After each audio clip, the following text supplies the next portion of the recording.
ఒక 10 కిలోమీటర్ల నీళ్లు వెళ్లాలి, ఒక చెరువుని నిండాలి. ఆ నీళ్లు కూడా లేవు. ఒక ట్యాంకర్ లో నీళ్లు తీసుకొచ్చి ఆ పక్క పోసి ఇక్కడ సినిమా సెట్టింగ్ మారిగా ఒక సెట్టింగ్ పెట్టి దానికి బటన్ నొక్కి ఆయన విమానానికి వెళ్లిపోయాడు. అంటే పెద్ద హీరో మారిగా ఆ నీళ్లన్నీ వదిలిపెడితే ఆ నీళ్లు రాలేదు. నెక్స్ట్ డే మార్నింగ్ మా వాళ్ళందరూ చూశారు, ఇదేంట్రా ఇంత మోసం చేశారని.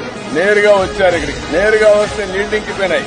ఉదయానికి ఎక్కడ నీళ్లు లేవు. ఈ కాలంలో మా వాళ్ళు డెమాన్స్ట్రేషన్ చేశారు, వీడియోలు తీశారు, సెల్ఫీలు తీశారు, మొత్తం ఎక్స్పోజ్ చేశారు. దాంతో ముఖ్యమంత్రి చేసిన పని అంటే ఆ రోజు సాయంత్రమే ఎంత దుర్మార్గుడు అంటే ఆయన వెళ్లాడు, ఆఫీసర్లు గేట్లు కూడా తీసుకుని వెళ్తున్నారు. అంటే రెంట్ కి తీసుకొచ్చారు సినిమాల సెట్టింగ్స్ వారిగా. అంటే ప్రాజెక్టు విషయంలో ఇంత గొప్ప యాక్టర్లు ఉంటారని, ఇంత యాక్టింగ్ చేస్తారని, సినిమా సెట్టింగ్లు పెట్టి సృష్టిస్తారని, ఇలాంటి ముఖ్యమంత్రి కూడా వస్తాడని కథ రాసేవాడికి తెలియదు, డైరెక్టర్ ఊహించుకోలేదు.